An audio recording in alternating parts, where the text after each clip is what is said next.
All right, welcome back, everybody, to another edition of Monday Night Muscle. I'm here with Sugar Sean Ray, Hall of Famer. And speaking of Hall of Famers, here's a future one for sure. Missy Truscott joins us today. What's up, Miss? Hey, Bob. Hey, Sean. Welcome to the show, Miss Fitness International, or do they call you Miss Fitness Arnold Classic? Which one is it? I go by Miss Fitness International. Very nice. It's like you're turning into an avatar by the looks of your braids there. What's going on? Well, you know, for my fitness routines, I try to do like crazy stuff with my hair. So I like to actually like wear it like this a couple times when I practice, just to know how like it feels when I do like certain skills. So I'm starting to get ready for the Olympia, and I take every precaution as I come closer to it. So that includes the hair. Sean used to do crazy stuff to his hair, Way but not back so in much. the day, Not so much anymore. Now I just now I just shine my head. You come in at the right time, though. Just recently, we had 3 Fitness Olympia champions on there: Hall of Famer Adela Garcia, Oxana Grishina, and of course we had Whitney Jones, the reigning Miss Fitness Olympia, the champion. And I'm sure you probably know who those ladies are because you're going to wind up on stage with them in Las Vegas. The question I had for you, Missy, is do you study any of those girls, or do you just focus on yourself and your own style? So growing up, Sean, I actually would watch Adela Garcia, obviously Oxana and Whitney, huge legends in the sport of fitness. But, you know, as I've gotten older, I really just focus on my game and what I can do with my physique and how I prepare for shows. So I'm super focused on myself right now, but those women are super motivating and definitely have inspired me as I've competed in fitness. Well, Miss, you've certainly come into your own, especially the last couple of years, an Arnold Classic victory, a runner-up at the Olympia. What do you think about the legends coming back? 2 of the all-time greatest making a return this year. Whitney, a 2-time champ, again defending the title. A lot of people had you in that winner's circle last year. What do you think? Yeah, you know, a lot of people said they saw me in that first place position, but I come to every show giving it my best and giving it my all. So I'm going to do the same this year. And I am really excited that Adela and Oxana are coming out of retirement. Fitness has evolved over the past few years. So we'll see if they can bring that hard, muscular physique that we know they can do. So I'm pumped to stand next to them. Tell us a little bit about your background. Like, how did you wind up on a fitness stage of all places? Like, how does that happen? You're a cheerleader or a gymnast or a swimmer? Yeah, so growing up, I was a competitive gymnast, and then I switched over to cheerleading. I was actually born in Canada, so my fitness career kind of started in the Canadian Physique Association. So I did Mindy O'Brien shows. I won my pro card in Canada. Yeah, so it's kind of been a long journey right now, but it's all starting to pay off. Well, you had a great one to watch there, as Mindy was the epitome of women's fitness for many years, of course, and then ventured into 2 different categories after that. That's right. Into women's physique and bikini even. So, you know, you had a good one to watch, you know, for many of those years. But this is your time now to shine. Does the bar get raised because Oxana threw her hat back in the ring? Because obviously her routines are off the hook. So does that change your game plan? So as I prep for like my fitness competitions and my routine choreography, everything that I'm trying to do, I try to bring that degree of difficulty up every single show. So Oxana coming back is very good for the sport, for fitness, because it shows dancers that they can come and do the fitness division as well, where there's other girls who are in gymnastics and cheerleading, like my background. They see me and they think, oh, I can do that too. So it's great that we have all these different women doing different types of style of routines. So what's a victory for you? Is it winning the Olympia, or is it competing with these legends that weren't there when you first arrived? Like, you've arrived now, and now you've got these other girls. I mean, is there any level of disappointment if you don't win the Miss Olympia? No. And, you know, my husband and I, we talk about that like daily. You know, I worry about what Missy Truscott can do. I don't worry about the other girls, and we're all very close, like friends, and we talk online. So there is that like camaraderie there. So it's just going to be like awesome to be with them, and I'm going to be bringing the best Missy I can. My coach now is John Meadows, so we've been like beefing up the training, and my diet has like increased calories right now. So I'm like in this phase where I'm just like horse with blinders. Like I'm going for the Olympia. So whatever happens, happens, but I know I'm bringing my best. Now, clearly, when you mention John Meadows as a coach, it's got nothing to do Routine. yeah, with anything on a floor or movements or tumbling pass or any of that kind of stuff. We all love John. He's a great coach when it comes to the conditioning, and really setting that apart. Interesting, Sean, because we don't hear too much about girls in fitness or any other things using a coach just for that. Yeah, I'm wondering how that came about. How did that partnership come about, Missy? Where did you find John? Well, no, I actually have been following John for like years, and he became a good friend, and he's a mentor to me. And I reached out to him before the Arnold this year and asked him if he would do my training, and he said yes. So we trained together for the Arnold, and then I had a coach doing my diet, and then afterwards I just thought, John needs to have all the cards. He needs to do the training and diet if he was willing, and he was, and now we're working together. So, I'm starting to make improvements, and weaknesses are now becoming my strengths, like my backside, which I don't post on Instagram right now because I kind of want to like surprise everyone at the Olympia. I want them to see like, wow, Missy is making improvements. And Yeah, we don't want to see Bob posting any pictures of his backside anytime soon. No, if you see me in the splits, call the 911 because we got a big problem.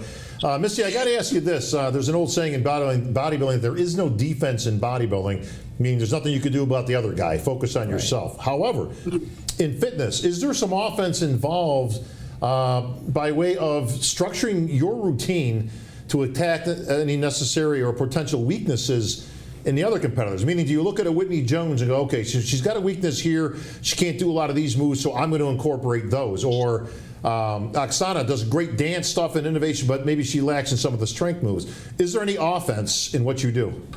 Yeah, so like signature moves, I know Adela Garcia, she has a bunch, so I would stay away from those. I really try to highlight what I'm good at. So like power moves, push-ups, tumbling, the big flips.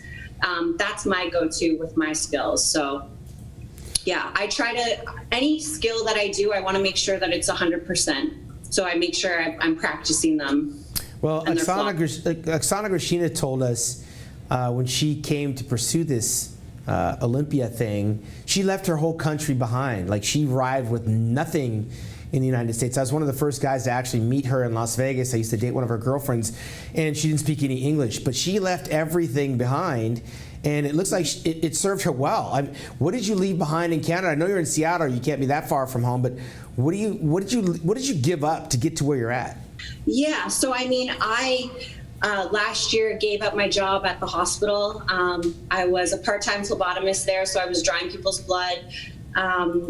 It was really fulfilling, the fact, going to work every day, helping these people who, are under, health risk, and you're helping them that way. But at the same time, it was kind of interfering with like my training, and not so much diet, but like my times that I could eat. So my husband and I, we made a decision that I was just going to resign at the hospital, and I was going to focus 100% on the Olympia, which is where I came second. So it was worth it. And right now, bodybuilding, fitness, we have a very short window to improve and like thrive in the sport. So I feel like I'm in that prime right now, and I'm just going to roll with it until I can't anymore. And then I'll go work at the hospital again. Well, Missy, talk about good timing for getting out of the hospital business. Yeah. Boy, last year, if there's anything that would be prophetic going forward with all this COVID craziness going on, how's that impacted your training, if at all? Has it been a little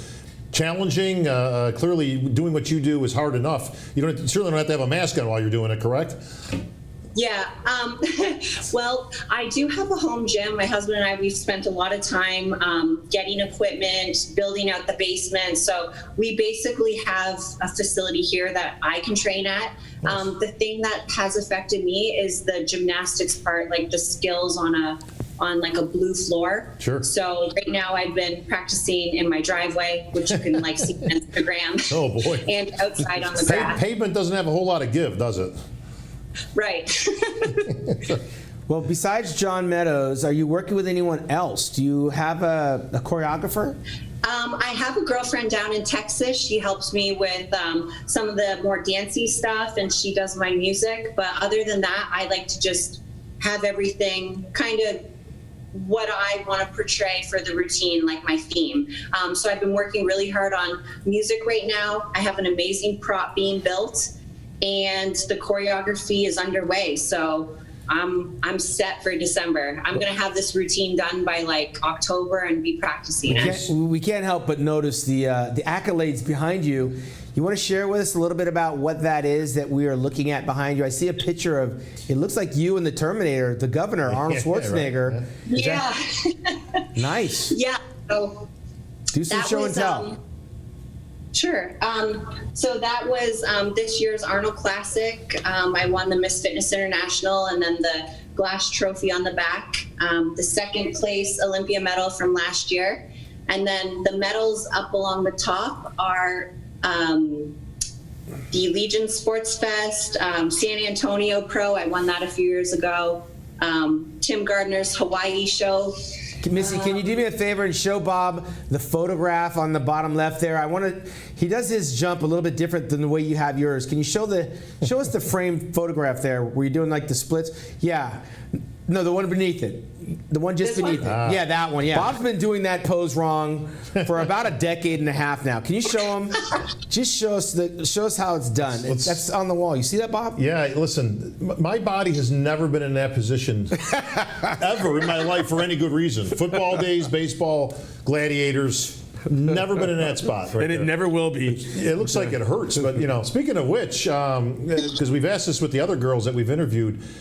Staying healthy seems to be the name of the game, Missy. We've talked to Whitney extensively. She's had one thing after another. She says, knock on wood, this is her best year that she's healthy. But how you doing in that department? Are you staying healthy? Everything still in one piece and working? Yeah. Yep. I feel good. The biggest thing as a fitness athlete, you really got to stay up on the rehab stuff. So I see a chiropractor once a week. On Fridays, he adjusts me, and then we do some ART on my back and hamstrings. So yeah, it's just kind of staying on top of everything. But I feel good right now. Cross fingers. You and James Brown. Well, good thing to hear that. We wish you the best. We are really looking forward. The Fitness Olympia is always the most exciting part to opening up that Olympia, bro. We get high flying, death defying, electrifying routine, some of the best in the world. Missy, we know you're going to be bringing it big and large. So we wish you the best. We'll see you in Las Vegas, Nevada. Thank you. Appreciate you guys. Thank you for supporting fitness. You got it. Well, Bob, we just got to look at one of the future, probably winners of the Fitness Olympia Championships. She brings a different element to the stage, especially what she did in Columbus, Ohio. I really like Missy Truscott. What she brings, her energy, the power, and her physique. I mean, you can't really take that away. I mean, she's built almost like a bodybuilder. She's got the big thighs, wide shoulders, small waist. But, man, she does her plan is dead on the money. When we asked her about, is there any offense, defense versus and all that, she's right on. I tell you what, look at the other athletes, see what they bring and what they don't bring, but she brings power, and not a lot of the other girls bring that much power. She does. I believe the last great fitness competitor out of Canada is your partner, Mindy O'Brien. So we may be looking at the next great one coming out. She reminds me a lot of Mindy back in her day on that fitness stage, and there's a reason that she's in the Canada Hall of Fame, inducted by Ron Hachey just a couple of years ago. But she was tremendous, but she brought that power and the routine, and that combination is tough to beat. This is probably going to be the most competitive fitness Olympia we've seen in probably 10 years. Well, we said that about the 212-pound division, and now we're saying it about the fitness division. This year's Olympia is actually stacking up to be pretty good, all things considered. What's happened in the year 2020, how many competitions have been canceled, postponed, or whatnot, but that Olympia is looking like it's going to be one that you don't want to miss. Well, these girls will be bringing it. They're a very tight-knit group. They all help each other. We've talked talked about that many times. They cheer each other on. They root each a lot of other them used to on. be cheerleaders, right? A lot of them, they actually do each other's routines. Yeah. Like they'll help each other and put them together. They're that bananas. close, and it's nice to see that kind of camaraderie with the girls, Sean. But it is truly my favorite portion of any show, and I love starting a competition. You MC a lot of shows as well, Sean. It's nice to start with that bang, Yeah. to get the crowd going, get them out of their funk. They've been sitting there for a while, and then boom, these girls come out and they give it their all. Yeah, very energetic, and she said she's injury-free, so it's going to make it even more interesting when she's standing up there with the comeback of 8-time fitness champion Adela Garcia, 4-time Olympia champion Oxana Grishina, and the defending champion, two-time champion Whitney Jones. That's going to be one you don't want to miss. That's coming up December the 17th to the 20th in Las Vegas. We'll for be Bob there. Chick, yeah, We'll for be Bob watching. Chick, I'm Sean Ray, Monday Night Muscle.